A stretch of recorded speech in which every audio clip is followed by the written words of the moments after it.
Yesterday, Showumi, the former spokesperson of Atiku Abubakar, the PDP in their 2019 election, and of course he was a governorship candidate in the last election, came up to say that, of course, many the PDP chieftain that is came up to say that it is at a time when we should be talking about cutting down on governance, that we see a situation where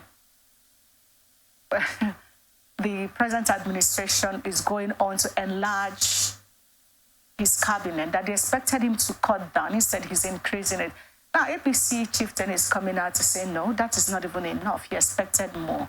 And when asked how many do you think he should have, he said he's not going to put numbers. He started talking about what Tinubu achieved in Lagos and all of that in 24 years. I'd like to bring you in here.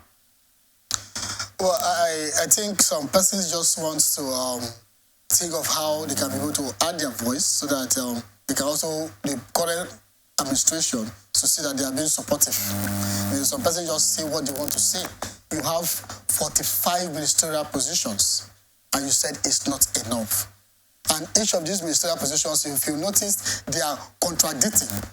You see different ministerial positions, like how many ministerial positions has been created recently, just to make, how many states do we have? 36 states that we have.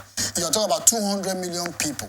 The 200 million people that you're talking about, or 200 million Nigerians that you're talking about, have 1 million failed the presence of government so far.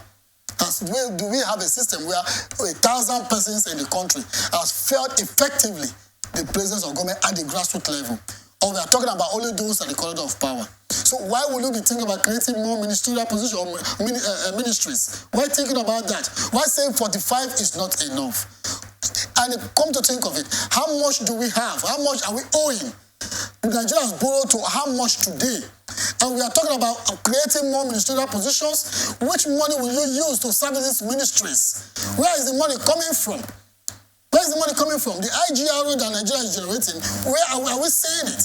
The fuel subsidy removal has amounted to so amount of money. Where is it? Is it a palliative that we're talking about? Or is it by buying how many vehicles for ministers? Now, come to think of it, these 45 ministers that we are already having have four vehicles to themselves already. Now, each of them has how many vehicles? Many of them are former governors of the state, of their various states, that are already in power today as a minister. We have how many former governors in the ministerial position? As we speak today, we have how many former governors that are ministers? And we also have more positions that have been created. Well, if not because we added our voice, and not because we said something, the current administration under Bola Ahmed would have scrapped that of Ministry of Niger Delta Affairs. Sensitive position or sensitive ministry like that, then you want to scrap it away and then create another ministry or move it to the office or under the Ministry of the Secretary of the Government of Federation. If not because we added our voice, I said no to that. Now, we have a situation where the president must understand that he needs people that can be able to give him the necessary advice that will make Nigeria move forward. I think with the current ministerial position or with the current ministers we have today, the president of the Federal Republic of Nigeria, Bola Ahmed Tinubu, might not do better. Because the people we have today as former ministers and the faithfuls or the stakeholders in APC are not thinking well. And I think the president should look towards that because they want him to fail. A lot of persons are giving him success, giving him kudos based on his antecedent as the former governor of Lagos State. And do you think the former governor of Lagos State, who is now the president of the Federal Republic of Nigeria, will go to do what he did in Lagos State currently? With the style of leadership, I don't think he can. Because according to what some people say, according to the antecedent we have so far, we are also aware that today, why he succeeded in Lagos State was because he actually appointed technocrats. He appointed people that was ready to plan governance and not politics. He appointed those that was prepared for governance. Those that was ready to make sure that Lagos State do better than the way it were. Those were the people he appointed. But come to think of Nigeria today as the president of the Federal Republic of Nigeria, is he actually using the same footstep? The answer is no. So what makes you think that what the result is going to get as a former governor will be the same result he's going to get as current president? How are we going to match that or match that?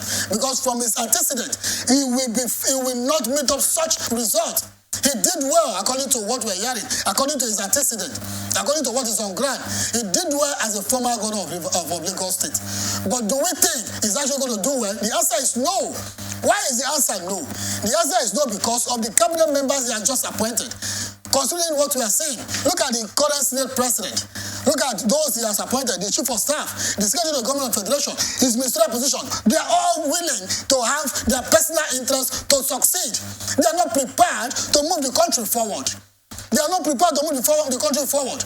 I think with this size of leaders we have today, we are going more backward. We are going very, very far from where we are supposed to be. This is the stage we are today. We are supposed to have taken the center space. But as we speak, are we taking the center space? No, we are going backward and expected. Because we have the Senate President, we have Secretary of the Government of Federation, we have Chief of Staff, we have, what do you call it? His cabinet members, their job is sworn in. And how many of them are prepared to make something better out of this system? They are all ready to grab. They're all willing to grab. The statement of Omai recently actually felt like, okay, some contractors have not done well. I think there are some governors or past former governors that are in his cabinet that are prepared to do well. I think Omai, as the Minister for Works, did a little bit better in his own state, even though he was not doing better 100%. But at least the construction, the road construction, about the infrastructure project he embarked upon, some persons, people go to Ebonyi State, is still standing tall as one of the good ones, better than that of Rivers State. Right. So I think as a former governor, which would do well in terms of infrastructure, will also try his best.